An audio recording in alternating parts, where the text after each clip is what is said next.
Sejam todos bem-vindos a essa videoaula. Meu nome é Ludmila Pisigatti, eu sou médica pediatra e trabalho há mais de 15 anos com urgência e emergência infantil. A gente vai conversar um pouquinho sobre alguns tópicos importantes, né, do dia a dia da urgência e da emergência pediátrica. E essa videoaula ela é destinada a todos os novos integrantes, né, dessa família SAMU, né, os condutores, técnicos de enfermagem, enfermeiros, médicos, e por isso a gente fez uma aula bem dinâmica e não tão direcionada, né, à parte médica do atendimento, tá? Mais importante do dia a dia, né, da gente que atende na urgência e emergência, é ter na cabeça, né, e ter a consciência de saber diferenciar o paciente pediátrico do paciente adulto, né, do paciente clínico, né, o paciente vitimado de acidente de trânsito, né.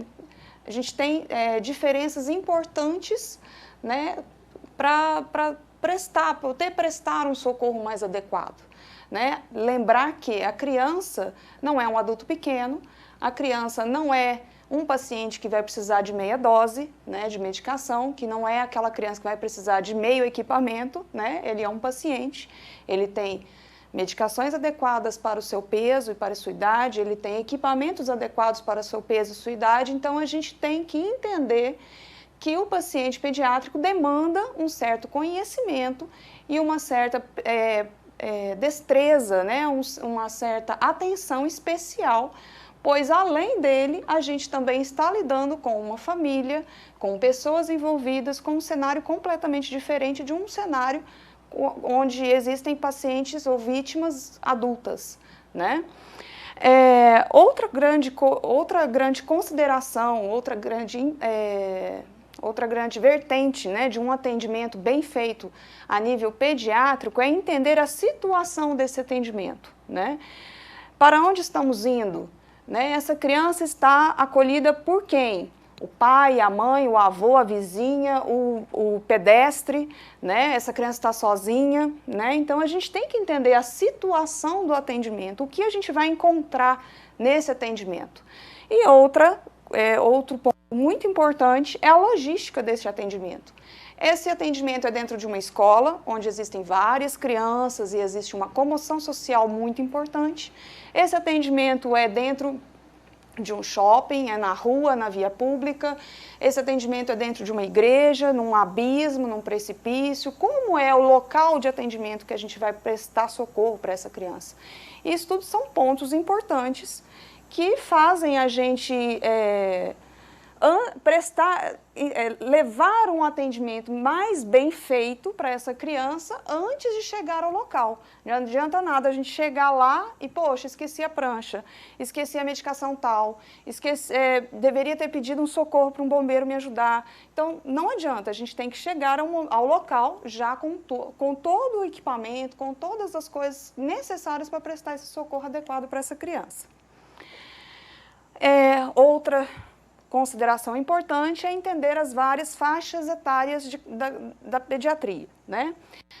A gente subdivide, né, a infância em 3 grandes fases, né? A primeira faixa etária é a fase recém-nascida do bebê, que está compreendida entre o dia 0, o dia do seu nascimento, até o 28º dia de vida. A segunda faixa etária é a faixa etária do lactente, né, que compreende entre o 28º dia da criança até os 12 meses de vida. E depois a fase da infância, da criança propriamente dita, né, que é após os 12 meses até essa criança despertar a puberdade. Engrossamento da voz, mamas, pelos na axila, isso tudo já entrando na fase adulta, né? A menarca, os pontos da puberdade que determinam essa diferenciação entre a fase infantil e a fase de adolescência e, consequentemente, adulta. Bom, agora vamos falar sobre um pouquinho das principais causas de mortalidade a nível de Brasil no ano de 2019. Há vários anos, a prematuridade durante, o nascimento dessa criança e as complicações perinatais são as principais causas de mortalidade infantil. E é por isso que a gente vai focar um pouquinho mais nisso, porque ela está inserida no universo de 60% das causas de mortalidade infantil.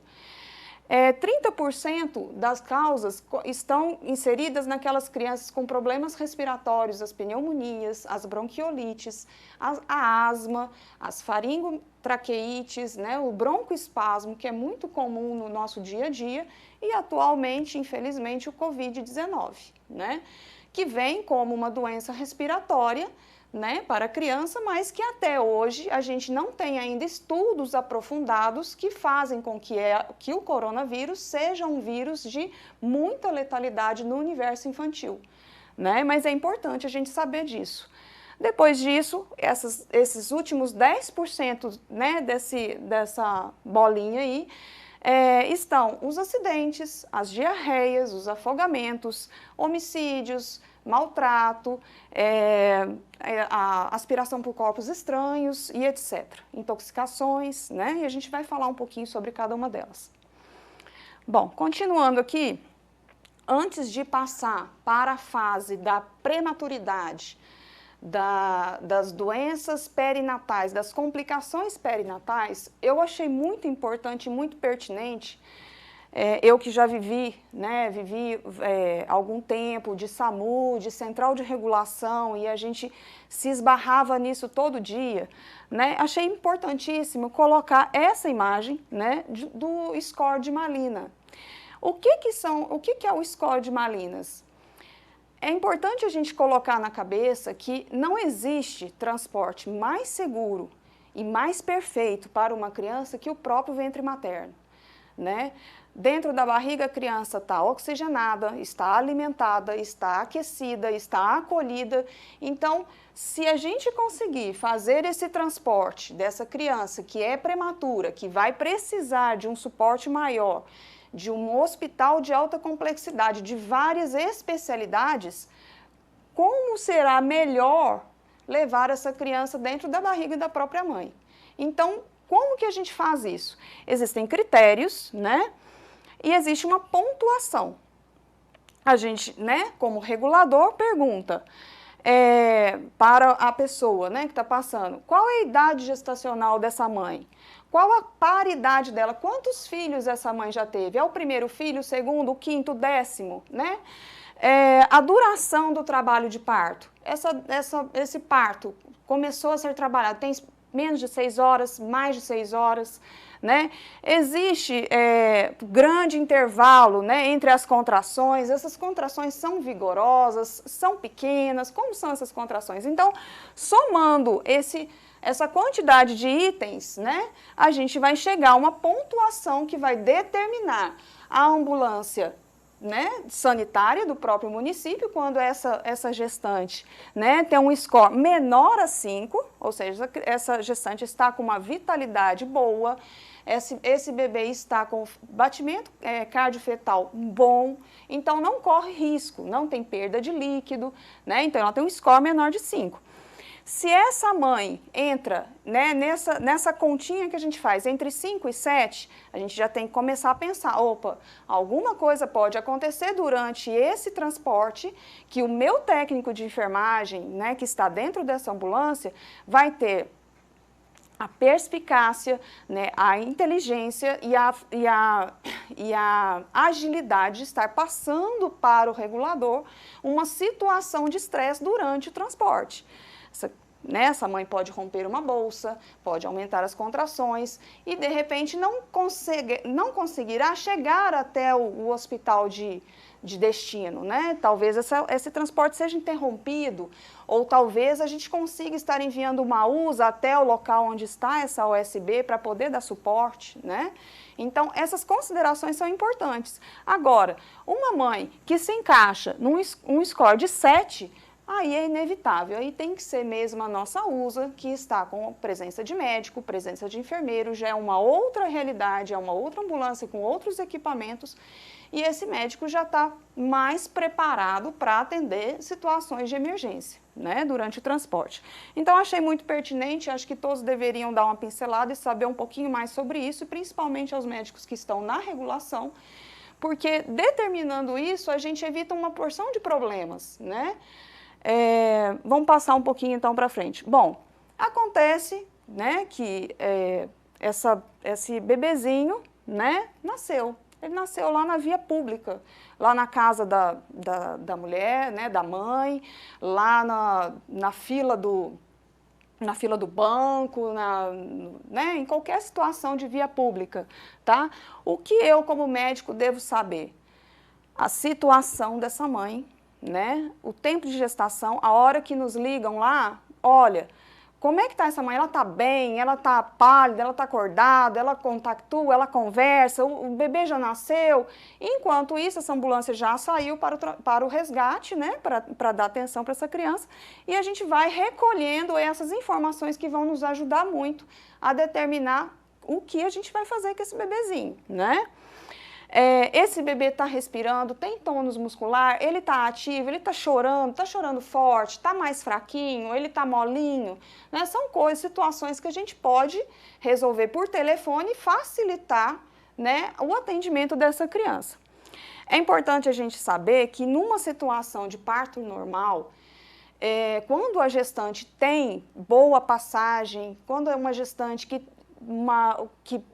poderá ter um parto tranquilo, esse parto vai acontecer com médico, sem médico e apesar de médico, né? Então, ele vai acontecer na casa, na fazenda, no sítio, na rua, em qualquer situação ele vai acontecer. Então, a gente tem que dar esse suporte, né? E tem que dar condições para que essa criança chegue com segurança até a maternidade mais próxima. Bom, chegamos lá, tem até uma foto de uma colega nossa aí com o parto dentro da ambulância, né, que foi, a gente vai recolhendo imagens, né, desses momentos gostosos e bonitos aí do SAMU, né, eu gosto sempre de valorizar isso. O bebê nasceu, nós chegamos lá no local, e o que é importante a gente lembrar? Até coloquei uma siglazinha aí, AS, né, aquecer, aspirar, secar e estimular. Essa criança veio ao mundo e a primeira coisa que a gente tem que lembrar é que ela saiu de um ventre a 37 graus aproximadamente, ou mais, porque essa mãe está em grande esforço, em grande trabalho energético. Então, é normal que essa cavidade uterina esteja com a temperatura um pouco mais elevada. Então, ela chega ao mundo, né, se a gente for falar da nossa realidade aqui, né, de Brasil, chega ao mundo com uma temperatura de 24 graus, 28 graus, então ela tem esse choque de temperatura. Então, a primeira coisa é aquecer esse bebê. Não se preocupem com o cordão umbilical, não se preocupem com a sujeira, com o momento, aqueçam o bebê. Aquecemos o bebê e aí passamos para a aspiração, né? Pegamos a perinha, aspiramos as secreções, não tenho perinha, doutora, o que eu faço? Seringa, né? Uma seringa de 20, puxamos a secreção. Estou na rua sozinha, não tem seringa, não tem perinha. Com um pano limpo, né, limpinho, a gente seca todas as secreções da criança, limpa a boca também para tirar esse excesso de líquido, né, que está ali. E aí a gente passa para o momento de secar. Com um pano limpo, a gente vai secando as secreções da criança para diminuir, né, esse conteúdo que poderá estar abaixando ainda mais a temperatura dessa criança. O que é o estímulo? O estímulo é a gente trabalhar a criança, mexer nela para ela começar a interagir com a gente, né? Existem algumas situações de reflexo, né? Os reflexos primários da criança, o reflexo de Moro, né? Que quando a gente puxa a criança, ela logo já estica o bracinho, isso é um reflexo de defesa da criança. Então, quando a gente observa esse tipo de reflexo na criança, a gente já fica um pouco mais tranquilo, né? Porque é uma criança que está neurologicamente muito bem, que está oxigenando muito bem, então a gente tem um pouco mais de tranquilidade para trabalhar essa criança. Passamos essa fase do AS, né? E aí a gente reposiciona o bebê. Esse reposicionamento geralmente é junto com a mãe, reposiciona junto com a mãe, né? E aí nesse momento a gente vai observar a vitalidade do cordão, né? E já vai começar a proceder ao clampamento desse cordão, né?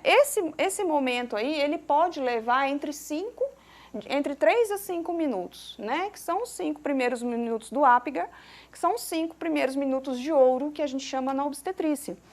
Então, deixamos a criança posicionada, clampamos o cordão umbilical e aí a gente corta o cordão, né?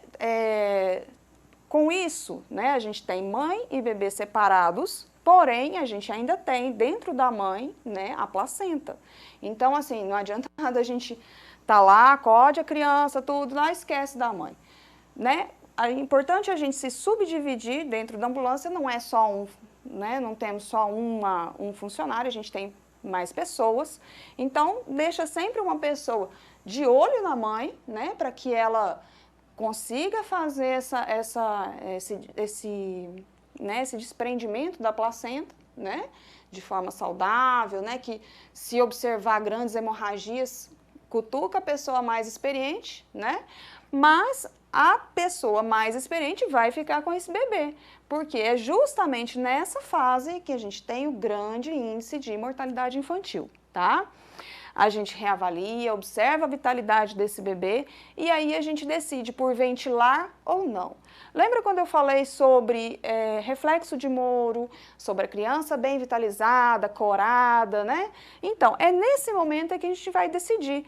Poxa, achei essa criança, ela está muito pálida, os lábios cianóticos, os dedinhos muito azulzinhos, né? Muito atônico, uma criança muito molenguinha. Eu vou pecar por excesso, né? Vou colocar um oxigêniozinho, né, próximo a ela, coloco lá de 1 a 3 litros por minuto, né, próximo à cavidade nasal, até dar seguimento, né, a esse transporte dessa criança, tá? E aí, conduzir essa criança à maternidade mais próxima, para que, né, pessoas mais experientes peguem essa criança e possam estar fazendo os outros procedimentos com ela, tá bom? Agora a gente vai falar de uma coisa importante que gera estresse também na equipe, né, que são as transferências dos recém-nascidos de alta complexidade. Quando a gente é solicitado para remover de um hospital de média complexidade para alta complexidade. Coloquei essa imagem aqui, né? É uma criança sendo transportada numa incubadora, a gente vê que tem uma grande quantidade de veículos envolvidos, né? A gente tem aqui uma USA de asa rotatória, né? E a gente tem uma USB, né? Nesse caso, mas a gente vê a presença de um médico ali, né, fazendo essa remoção de um lugar de um transporte para o outro para seguir a viagem, né? Quais são as coisas importantes que eu tenho que ter em mente, né? E aí eu já não estou falando só do papel do médico, né? Quando a gente vai fazer esse tipo de remoção. Uma questão muito importante para vocês que estão entrando aqui no serviço de SAMU, né, é que a gente tem vários tipos de transporte, né? Segundo a portaria 2048, a gente tem, agora falando aqui de Divinópolis, né, do CISURG, né, a gente tem a USA, que é a Unidade de Saúde Avançada, composta por médico, enfermeiro e condutor. A gente tem a USB, que é a Unidade de Saúde Básica, composta por técnico de enfermagem e condutor, e esse geralmente é o pessoal que mais rala, né? A gente tem a VIR, né, que é um veículo de intervenção rápida que é composta por médico, enfermeiro e condutor, e tem o transporte aeromédico, que não é a base aqui, a base é lá em Belo Horizonte, né, e tem algumas outras bases no estado, né, que quando é solicitado sempre nos acode, e a gente tem 2 tipos de transporte, né, o transporte de asa fixa e o transporte de asa rotatória, né, que são os helicópteros, tá? Existe um tipo de transporte também, que é o transporte por embarcação. O que é o transporte por embarcação? De repente, eu tenho um caso muito grave, vamos continuar nessa linha do parto, né? Um parto que aconteceu lá no posto de saúde, lá do centro da cidade, nós temos um médico lá que deu socorro para essa criança, mas não temos nenhuma USA disponível nesse momento e a gente precisa remover essa criança de lá. Podemos enviar uma unidade de saúde básica, né? Esse médico embarca a nossa ambulância e aí a gente tem um transporte por embarcação transformado em USA, né? Então, assim, são os vários tipos de transporte. Eu acho interessante a gente falar um pouquinho sobre isso, porque muitas vezes pega também, né? Quando a gente deve solicitar um transporte de recém-nascido de uma USA, né, nesse caso? Quando a gente tem uma prematuridade importante, com uma idade gestacional menor que 32 semanas, né? Ou quando o peso é inferior a 1,5 kg, tá? É imprescindível que a gente remova essa criança com presença de médico e enfermeiro, tá? A possibilidade dessa criança descompensar durante o transporte é muito grande. Então, a gente precisa de uma pessoa que tenha um pouco mais de traquejo, né, um pouco mais de experiência, né, para estar lidando com essas situações que podem acontecer durante o transporte. As crianças que estão com ventilação mecânica ou que possuem problemas respiratórios, né, é imprescindível também que seja transportado de USA.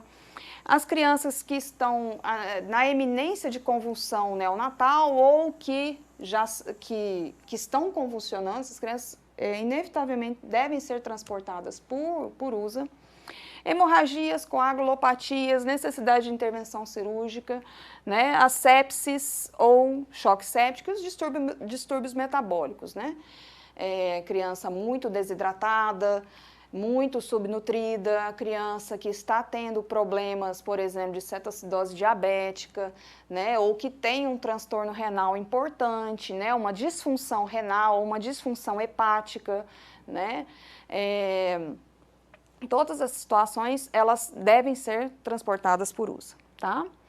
Bom, e aqui a gente vai falar com a equipe, né, que vai transportar essa criança.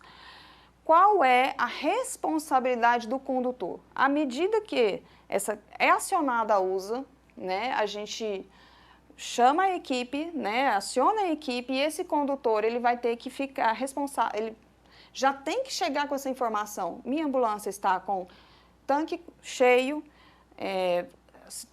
a segurança desse transporte está preservada, os pneus em boas condições, a mecânica do veículo está boa, né? Os cintos de segurança estão no local, então essa é a responsabilidade do condutor, né? Saber se existe espaço, né, para essa incubadora, se essa incubadora encaixa perfeitamente lá na maca, né, que vai dentro da ambulância. Então, isso são responsabilidades do condutor.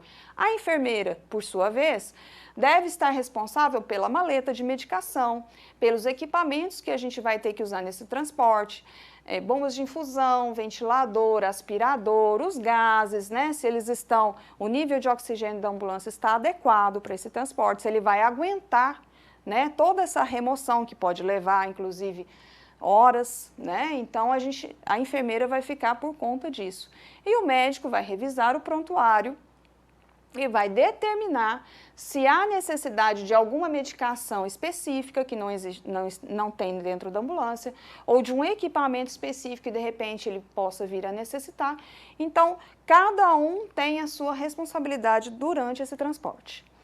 Bom, todo mundo já revisou a ambulância, todo mundo já está dentro dela e vamos seguir para pegar esse bebê, né? Primeiro, estabilização da incubadora, da temperatura da incubadora. Toda incubadora, ela simula, né, o ambiente de um útero materno. Então, é importante que essa incubadora esteja com temperatura entre 34 graus e 37 graus e meio, não passando disso para não desidratar a criança, tá? É importante que essa ambulância esteja umidificada, né, e que que essa incubadora esteja umidificada, né, e que as fontes de eletricidade, né, que as conexões estejam prontas e preparadas para receber os equipamentos dessa criança, né? Então, estabilizamos a ventilação do recém-nascido, e aí eu vou para frente explicar quais são os tipos de ventilação e de respiração que essa criança, né, pode ser transportada, né? Assegurar um bom acesso venoso, também vou falar para frente, monitorar os sinais vitais e o controle metabólico e hemodinâmico. O que é o controle metabólico e hemodinâmico? É monitorar essa criança, observar as perdas, né, dessa criança, de urese, fezes, suor, né, observar se ela está bem ventilada, se ela está saturando bem, né? Então, isso tudo encaixa aí nesse controle metabólico e hemodinâmico, tá? Bom, aí aquilo que eu falei, a estabilização da temperatura. Aqui não aparece bem, mas essa incubadora, ela está a 37 graus e 4, ou seja, ela está no limite máximo da temperatura para o bebê, né, da temperatura saudável. Lembrando que toda vez que a gente abre e fecha a portinha lá da incubadora, a gente tem perda de temperatura. Então, no momento, até chegar lá no local onde a gente vai receber esse bebezinho, é importante que ela esteja com a temperatura um pouquinho mais elevada, para na hora que a gente abrir e manipular a criança, que essa perda não signifique tanto para a criança, essa perda de calor, né? Essa aqui é uma maneira, né? É um bebezinho bem prematurinho, né? Que ele está lá envolvido de uma bolsa plástica, né? E essa é outra maneira de remover a criança. Às vezes a gente está num lugar sem recurso, sem incubadora, sem nada. Então a gente tem essa outra maneira de ajudar essa criança, de manter essa temperatura corpórea através de um saquinho plástico, tá? Bom, aí o que eu ia falar sobre estabilização respiratória. Doutora, eu só vou carregar essa criança se ela estiver entubada. Está correto isso? Não, não está correto. Se essa criança ventila bem no RUD, se essa criança ventila bem no CPAP, para que eu vou submeter essa criança a uma intubação, que é uma coisa tão traumática, para fazer uma remoção dela? A criança está estável, está saturando bem, né? Está lá esperta, tranquila, não tem necessidade, né, de intubar essa criança. Então, essas são as maneiras da gente transportar essa criança em ar ambiente, né, com o oxigênio da incubadora, o RUD, que é o capacetinho, CPAP, ou então por intubação orotraqueal. Aí a gente vem ao acesso venoso, a mesma questão, né? Já me confrontei com situações, né, de chegar, não, eu só transporto se tiver com acesso central. Existe isso, gente, essa determinação? Não, não existe essa determinação. A criança está lá, com acesso intraósseo bem funcionado, com boa passagem de fluidos, para que eu vou mexer nisso, né? Vamos chegar até um hospital de maior porte, onde a gente tem uma equipe de cirurgião pediátrico, né, para estar pegando esse acesso.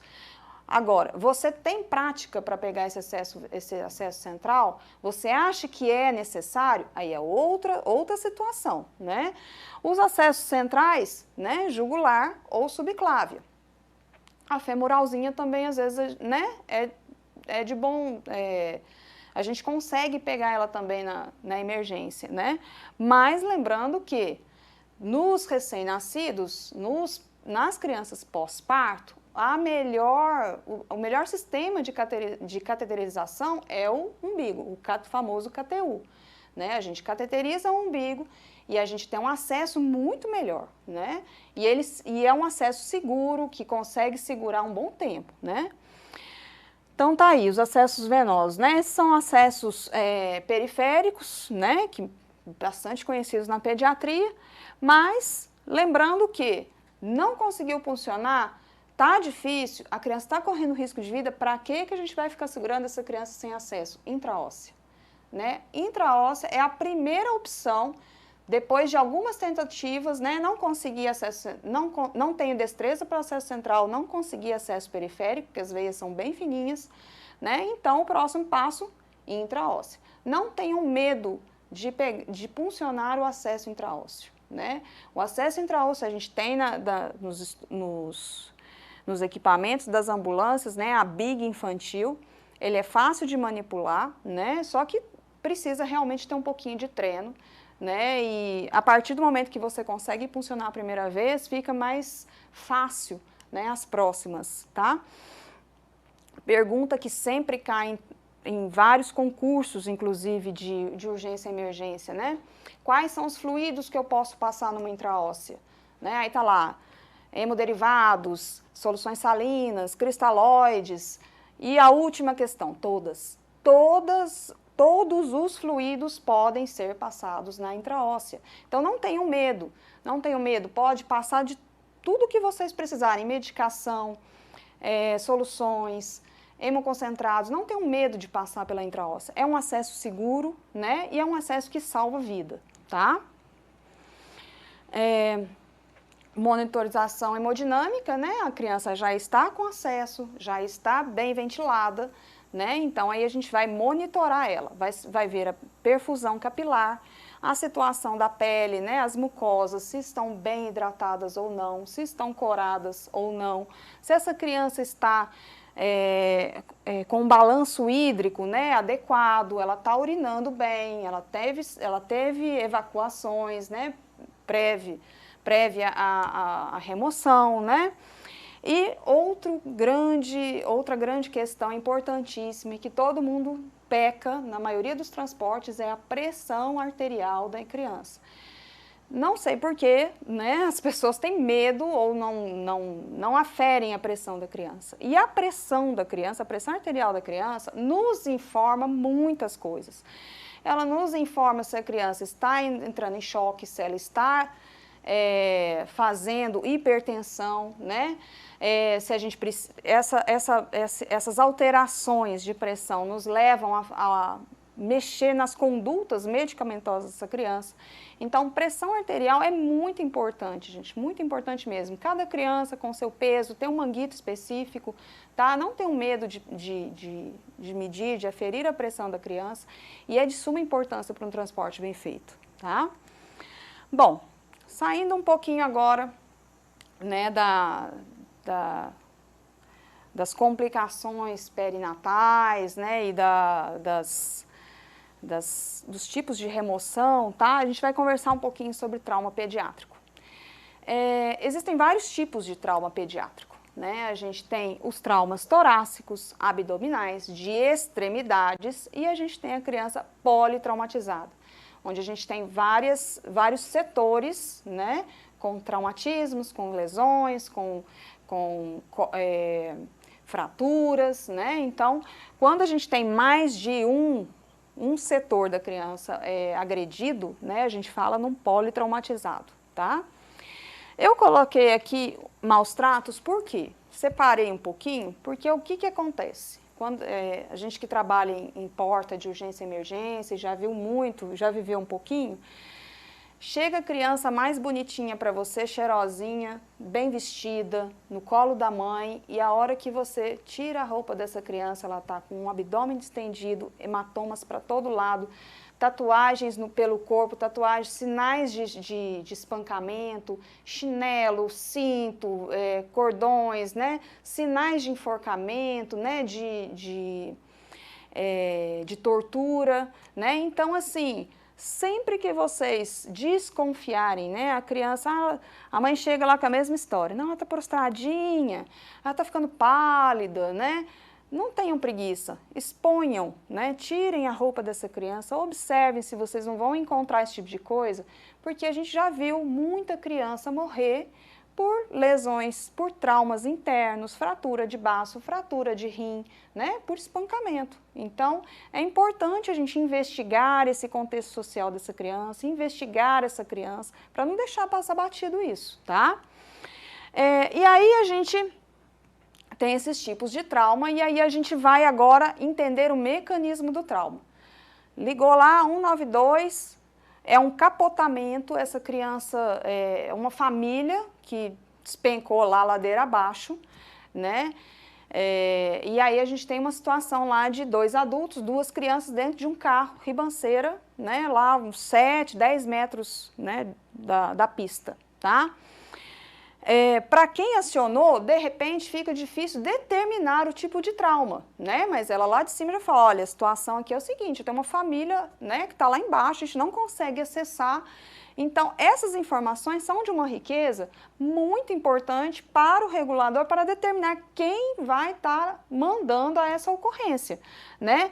Porque, mediante a isso, a gente vai saber, vai poder determinar também as necessidades do paciente e a logística desse local. Bom, esse acidente aconteceu a 40 quilômetros da base. Bom, vou mandar a minha base, a minha USA, que está a 40 quilômetros, não, vou ver quem que está mais próximo para dar o primeiro socorro enquanto essa USA se desloca, né? Esse local oferece risco para a minha equipe? Né? Como é que está lá? Será que não estourou um tanque de combustível? Será que não corre risco desse carro virar chamas? Né? Então, assim, será que eu não preciso também acionar o corpo de bombeiros para auxiliar nisso? Né? Outra situação, de repente essa família estava sendo perseguida por bandidos. Será que eu chegando lá com a minha unidade de saúde avançada, né? Será que esses bandidos não estão ali por perto? Será que não é legal a gente, né, importante a gente também estar acionando a polícia? Né? Então, essas situações têm que estar assim, mecânicas na cabeça. A hora que acionou o telefone, já está pensando em todas essas situações. Importante, antes de você mexer no paciente, é entender que a sua equipe precisa estar preservada, precisa estar segura. Não adianta nada a gente atender a família e o meu condutor está lá na pista, lá com como é que fala, o trânsito normal, correndo risco de ser atropelado, de mandar a ambulância lá por cima né, de quem está lá prestando socorro. Então, a gente tem que entender tudo isso, tá? E aí, a gente conseguiu retirar essa criança, né, desse veículo e a gente vai prestar o primeiro atendimento para ela, que é o ABCDE, que todo mundo conhece e que, a partir de 2019, ganhou uma nova sigla, que é o X, né? Que é o primeiro, a primeira coisa a ser feita e visualizada num atendimento de criança, né? Que são as grandes hemorragias, né? As hemorragias exsanguinantes, aquelas que podem comprometer a vida da criança em segundos, né? Então, a gente viu lá, a criança tem uma fratura exposta, com uma grande perda sanguínea, a primeira coisa a ser feita é torniquete, né? Fazemos um torniquete nessa criança para depois a gente visualizar vias aéreas, sistema circulatório, né, avaliação neurológica. Então, primeiro a ser feito é ver se não existe nenhuma hemorragia importante, tá? Letra A, vias aéreas. Letra B, a respiração, a ventilação dessa criança. Letra C, a circulação, né? Letra D, avaliação neurológica. E por último, letra E, exposição, tá? A gente vai falar um pouquinho de cada uma. Eu coloquei aqui a sequência rápida de intubação, né? Isso é uma coisa assim bem direcionada para o pessoal, né? Para os médicos mesmo, né? Mas até não fiz muita questão de fazer uma imagem muito ampliada, porque realmente isso é uma coisa bem particular da área médica, e a gente aqui está falando para todo mundo, né? Para os recém-egressados, então acho que a gente não vai focar nisso não. Mas, primeiro, né, quando a gente vai falar assim, não, a criança está Glasgow 7, a gente já olhou tudo, a criança está Glasgow 7, a gente precisa de uma via aérea pérvia, né, uma via aérea, como é que fala? Eficaz, né? Nós vamos ter que entubar essa criança, tá? Como que eu coloquei esse macetezinho, né, pra gente, porque assim, o grande vilão do atendimento, o grande medo dos colegas, né, num atendimento pediátrico é realmente dose, né? Então, a gente lembra 102 ou 2 e 1, e a gente vai lembrar de lidocaína, né, quando a gente tem uma suspeita de hipertensão craniana, uma criança que tem um TCE comprovado, né? Ou então, como a gente está agora, né, estamos em tempo de coronavírus, a lidocaína se mostrou muito eficaz na pré-indução anestésica. Por quê? Porque ela tira aquele estímulo de tosse, né? Quando a gente vai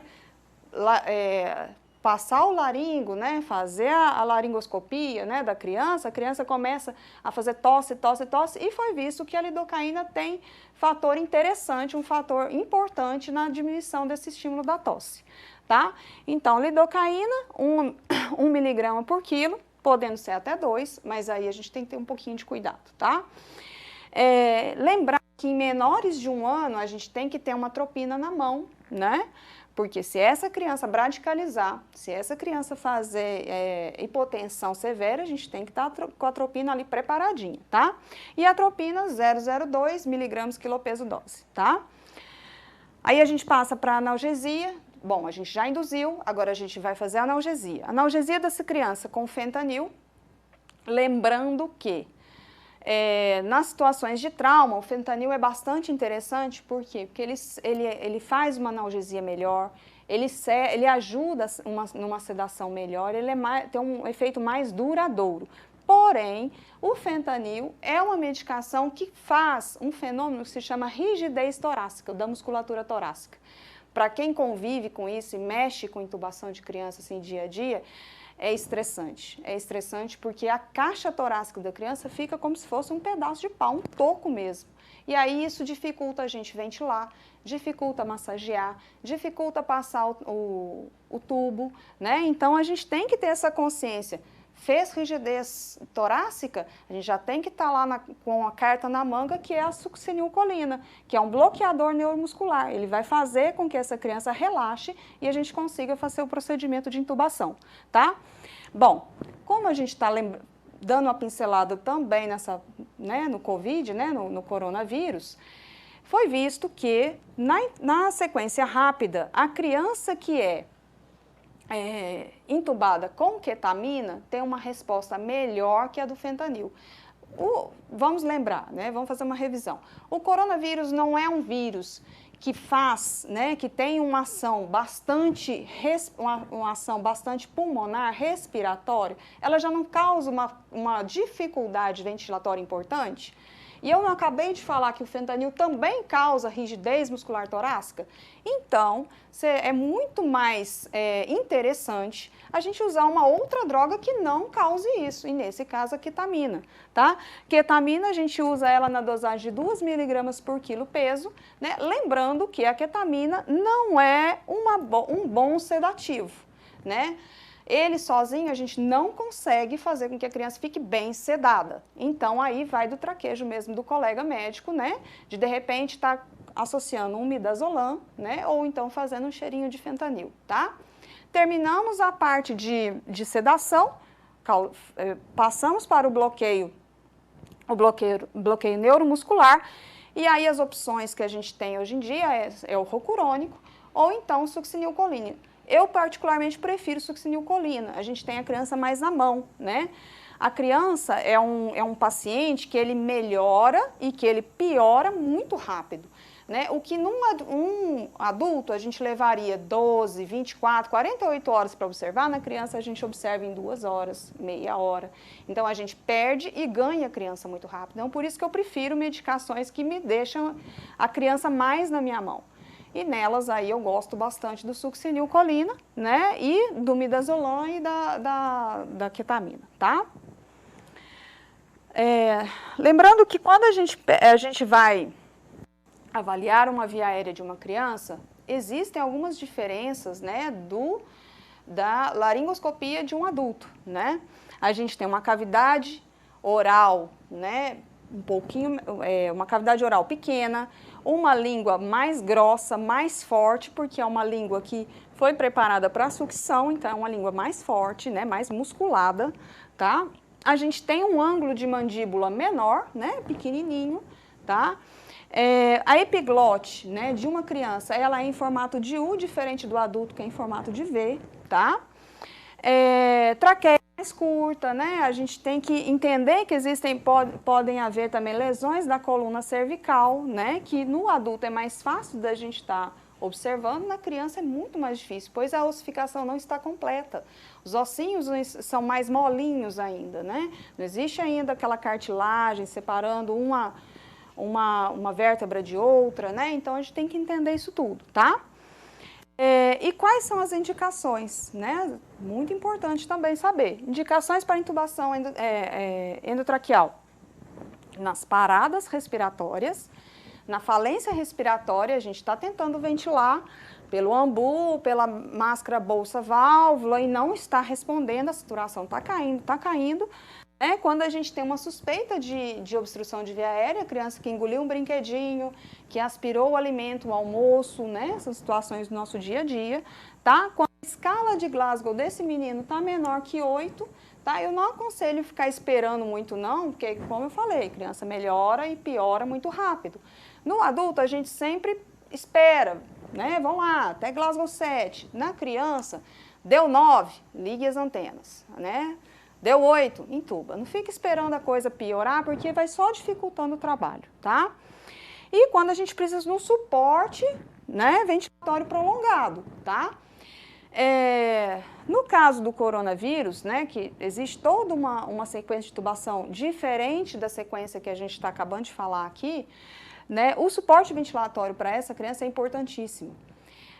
Os diversos estudos que existem a nível de mundo, né, China, Estados Unidos, França, né, Espanha, todos eles indicam, né, eles sugerem, né, e aconselham que a gente não fique esperando a coisa piorar, não, né? A criança chegou no seu pronto-socorro com uma síndrome respiratória aguda, né? Tá lá, saturando 96%, de repente você vai, passa um olho na criança, a criança está pálida, né? Não respondeu o ataque do broncodilatador, né? Vamos sulfatar, sulfato de magnésio.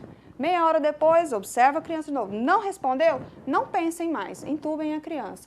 Porque a gente sabe, a gente viu, né? A gente acompanhou que essas crianças vão precisar de suporte ventilatório, então não tem justificativa a gente ficar esperando as coisas acontecerem, tá?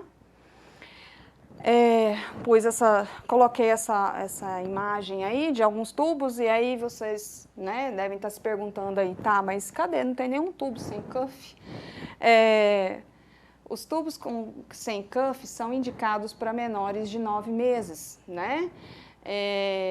Existe toda um cálculo, né, para ser feito para saber o tubo ideal para essa criança, tá?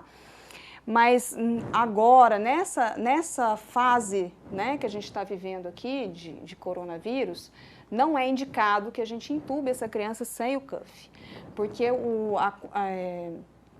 a quantidade de inalatórios, de aerosóis, né, que a gente fica em contato durante o processo de intubação é muito grande. Então, a gente está se expondo, né, a esse risco e a equipe também. Então, é importante que esse tubo tenha cuff e que a ponta, né, do nosso tubo também tenha um selante. Esse selante a gente providencia o êmbolo de uma seringa de 20, né, e passa a guia. Para quem gosta de, né, só intuba com guia, a gente faz um furinho nesse êmbolo, um furinho com agulha e passa essa guia para ela ficar bem ajustada, tá? Entubamos a criança, tiramos a guia, né, esse êmbolo continua ali, clampamos o tubo e aí sim eu posso tirar o meu êmbolo, encaixar o meu ventilador, né, com o filtro e tudo mais, e assim essa criança conseguir ventilar, né, através do ventilador mecânico, tá? A ventilação, né? Então, essa criança já está entubada, né? Primeiro a gente ventilou ela bem, entubou essa criança com calma, né? Que não é muito bem assim. Mas aí a gente vai partir para a ventilação, né? É diferente de adulto? É diferente de adulto, né? A criança, ela ventila mais rápido, ela tem uma frequência respiratória mais alta, né? Uma frequência cardíaca mais alta. Então, conforme a faixa etária da criança, existem diferentes números, né, diferentes índices, né, para a gente saber se a criança está taquicárdica, taquipneica, hipoxêmica, se essa criança está, né, precisando de um outro suporte, né. Quando a gente for oxigenar, lembrar de que existem balões, né, que existem ambus diferentes, né? Então, sempre quando a gente lida com uma criança, né, a gente tem ambu de 500 ml, tem ambu de 750 ml, tem ambu de 300 ml e tem ambu de 1 litro, né, de oxigênio. Então, a gente tem que ver o tamanho da criança, selecionar o ambu para ventilar essa criança, sempre com bolsa de reservatório, tá? E conforme, para não ficar assim, a gente muito, se ater muito a regras, né? Esse reservatório vai ser para a gente o diferencial para a gente saber quantos litros esse ambu precisa para estar ventilando essa criança adequadamente. Encheu a bolsa de reservatório é o suficiente. Tem ambu que tem bolsa que enche com 5 litros de oxigênio, tem bolsas com 10, com 15, então é só observar, a bolsa está cheia, ótimo, não preciso ficar lá dando oxigênio à reveria, tá? Posso ventilar a criança com coronavírus? Infelizmente não, né? A gente encaixa a máscara, né, a máscara nasobucal nessa criança, né? E aí a gente tem a técnica, né, do C e E, né, com os 3 últimos dedos. Seguramos bem a mandíbula dessa criança e com os 2 dedos, né, o indicador e o polegar, a gente segura, né, a máscara, deixa ela bem acoplada, bem fechadinha para não ter nenhum escape e deixa essa criança respirando aquele oxigênio sem ambusar. Porque quando a gente ambusa, os aerosóis se espalham dentro da ambulância. E aí, novamente, toda a equipe em risco, né? Circulação, olha lá, um acesso intraósseo, né? Então, a gente, é aquilo que eu falei, não conseguiu, gente, não fica peneirando a criança, não. Não conseguiu acesso, é normal não conseguir, né? Lembre-se, as veias são fininhas, a criança está desidratada, ela está sob um estresse traumático, né? Então, para que você vai ficar dando lá murro em ponta de faca, né? Pega a big intraóssea nele. É acesso rápido, seguro e, como já falei, né? Você pode passar todo o fluido que você quiser, tá? Sinais de choque. Quais são os sinais de choque? Taquicardia, né? Quando que eu sei que uma criança está taquicárdica? Bom, é um bebezinho, é um recém-nascido. Entre 140 e 180, essa criança está normal. Está acima de 180, ele está taquicárdica, abaixo, BRAD, né? É um lactente, tá? Entre 80 até 140, 120, 140. Está normal. Abaixo, BRAD, acima, TAC. Né? É uma criança grande, 30 quilos, e aí entre 60 e 80, tá? A diminuição, né? Observar os pulsos periféricos dessa criança, né? O preenchimento capilar, se as extremidades estão frias ou não, né? Porque lembrando que extremidade fria não capta saturação de oxigênio, então a gente tem uma oximetria mal feita e aí que pode nos induzir a vários erros, né? Então a criança está, primeiro, aquecida? Não, ela está gelada. Então, a primeira coisa, aqueça essa criança para depois a gente monitorar isso tudo, tá? E hipotensão, gente, hipotensão é importantíssimo, por isso que eu só volto a frisar e falar novamente. Pressão arterial é para todo indivíduo, desde o momento do nascimento. Não adianta nada a gente ficar só pressão arterial de idoso, de adulto, né? Se a gente esquece das crianças. Criança não é um adulto pequeno, criança é criança, com sua particularidade e com a sua pressão arterial também. Então, não podemos esquecer da pressão arterial, tá? Bom, avaliação neurológica, existe diferenças entre a escala de Glasgow de um adulto e a escala de Glasgow de uma criança? Sim, existe. Crianças menores de 3 anos geralmente não falam, elas não conseguem expor os seus sentimentos, né, de maneira adequada, e às vezes o que é medo para uma criança se transforma em terror e que o que é uma situação emocionante, alegre, também pode ser refletida num choro, né? Então, assim, existe uma escala de Glasgow própria para crianças menores de 3 anos, né? Então, aqui, só para ver, falando dessa questão da resposta verbal, a criança sorri? A criança chora, esse choro é consolável? Você pega essa criança no colo, ela te abraça, e ela diminui o choro? Não, essa criança grita, está agitada, está irritada, está nervosa. É um choro inconsolável. Isso é importante para a gente que está recebendo, né? Olha, essa criança está muito agressiva, está agitada, parece que estão querendo bater nessa criança, né? E ela encaixa aqui, ó, choro persistente, não consolável, agitada, de má interação, tá? Na questão resposta motora, aí já é mais ou menos parecida ao adulto. Ela localiza, ela tem movimentação espontânea, ela localiza o ponto de dor, né? Ela consegue fletir, né? Retrair esse membro, né? Quando é estimulado dolorosamente, né? Isso é parecido com o adulto, mas na resposta verbal é completamente diferente, tá? E é por isso que é bom vocês terem essas noções, tá? E aí agora a gente não tão menos importante, mas também precisa, né, ser falado, é a questão da exposição. Quando a gente fala de exposição, gente, às vezes fala assim, ah não, vamos lá, arranca a roupa da criança toda e não sei o quê.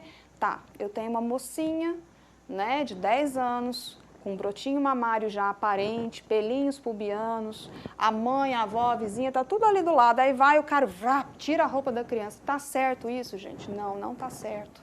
Né? Vamos pensar que, igual eu falei, a situação do acontecimento, existe uma família ali em volta. Vamos levar essa criança para a ambulância e lá sim, a gente tira, né, a roupinha da criança, vê se tem mais alguma coisa a ser feita, se tem necessidade, né, de alguma intervenção, né? Mas assim, não no meio do público, não na presença de familiares. Pense que seria o seu filho, que seria o seu neto que estava naquela situação. Você ia gostar de ver aquela situação, da manipulação com aquela criança, né? Ninguém gosta. Então, a gente tem que estar muito atento para isso, tá? Bom, e aí tudo que a gente fez não deu certo. Essa criança entrou em parada, né? Ela fez uma parada cardiorrespiratória. E aí?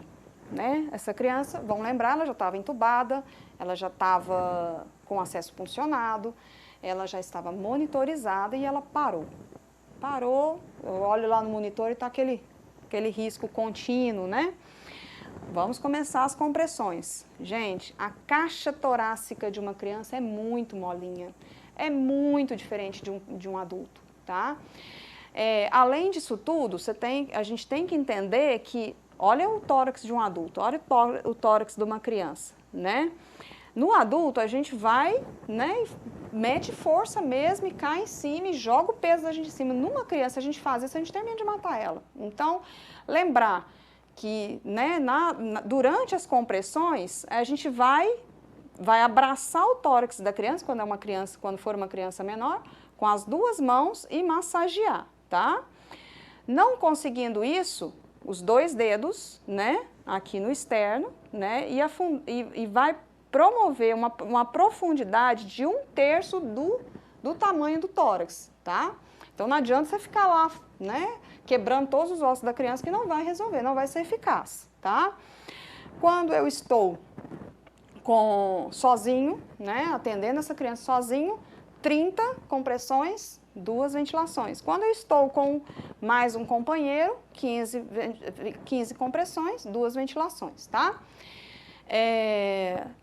Outra coisa que a gente tem que lembrar, a frequência disso, né? Como eu já havia falado lá atrás, né? A criança ela tem uma frequência cardíaca maior, né? Mais rápida, e uma frequência respiratória maior também. Então, a gente tem que fazer essas compressões, né, atinjam um valor entre 100 a 120 compressões por minuto.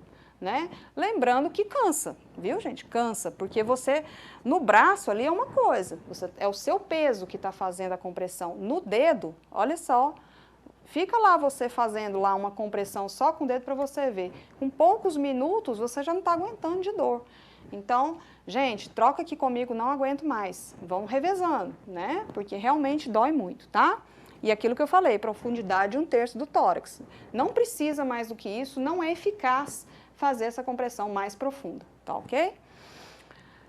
Bom, a gente vai dar uma pincelada nessas situações aqui, porque elas se encaixam, né, nessas outras situações que a gente já conversou, né, os acidentes domésticos, tá? Criança que fica caladinha, sozinha em casa, desconfia, ela está aprontando, né? Ela está bebendo o seu álcool em gel, como a gente recebeu agora recentemente, uma garotinha de 6 anos que tomou 1 litro de álcool em gel, chegou lá bêbada, coitada, né?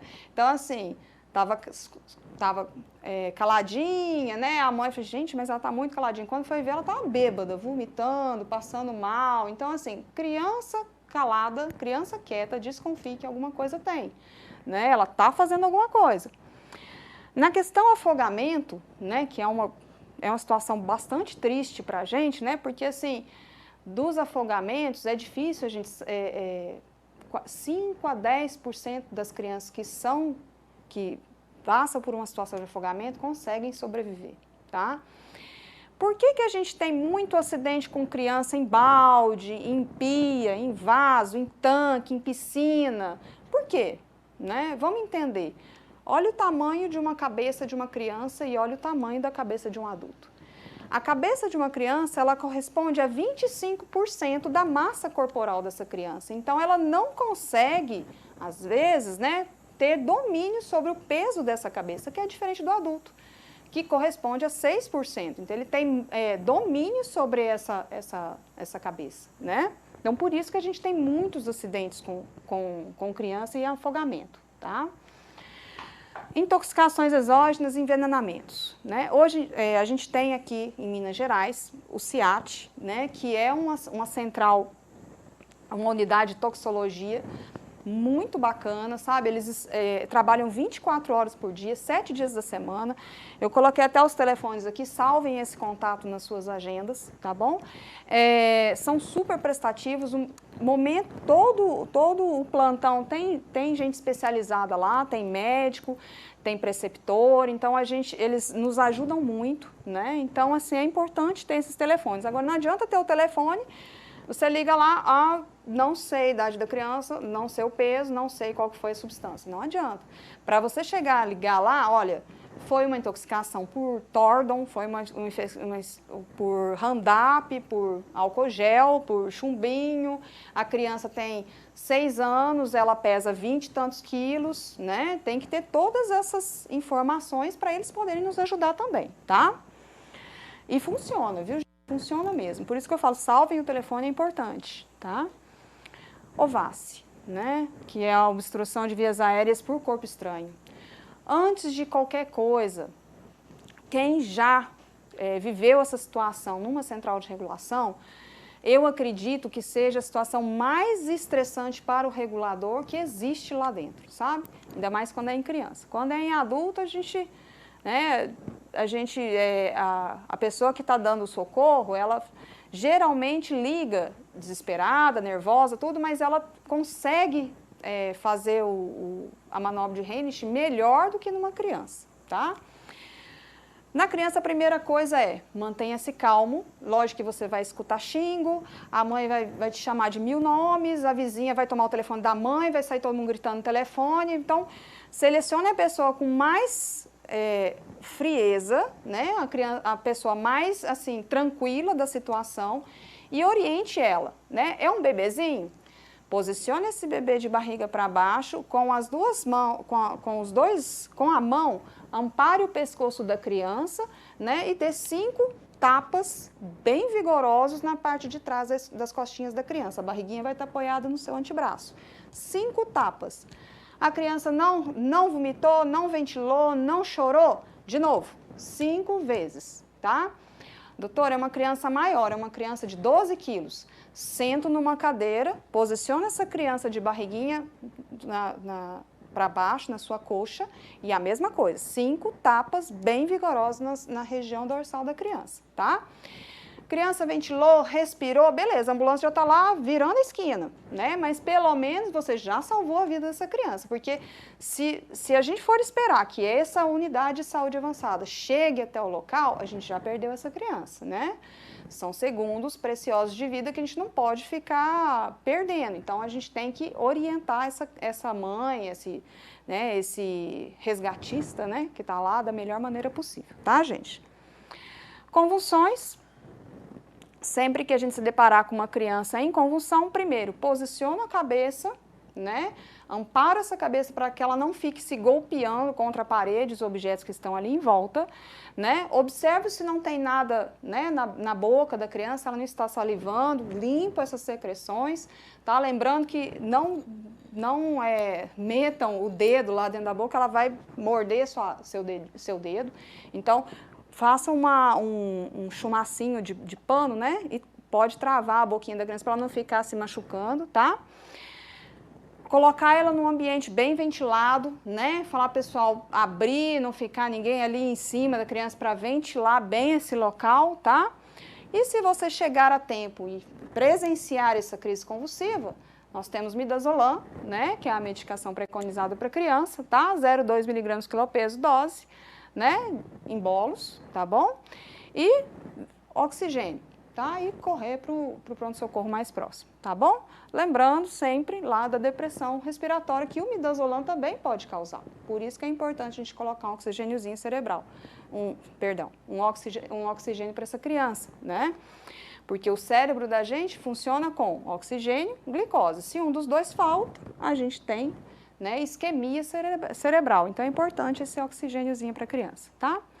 Gente, foi uma coisa assim, bem pincelada mesmo, nada aprofundado, uma coisa assim que eu quis abarcar todas as situações, né, alguns lembretes de cada coisa, né, querendo lembrar sempre da importância do condutor, do enfermeiro, do técnico de enfermagem, do colega médico, né, sempre eu, né, já participei da família SAMU, né, estou sempre à disposição, precisando de mim, estou às ordens, né, podem entrar em contato, a gente troca ideia, né? Mas agradecer de coração aí essa oportunidade e lembrando aí dos nossos guerreiros de todos os dias, né? Pessoal aí em algumas intervenções obstétricas, né, de recém-nascido, né? É isso, tá? Criança não é um adulto pequeno, né? Criança é um paciente com suas limitações, com as suas medidas, os seus equipamentos apropriados, tá? Lembrando isso, tá? E é isso. Muito obrigada.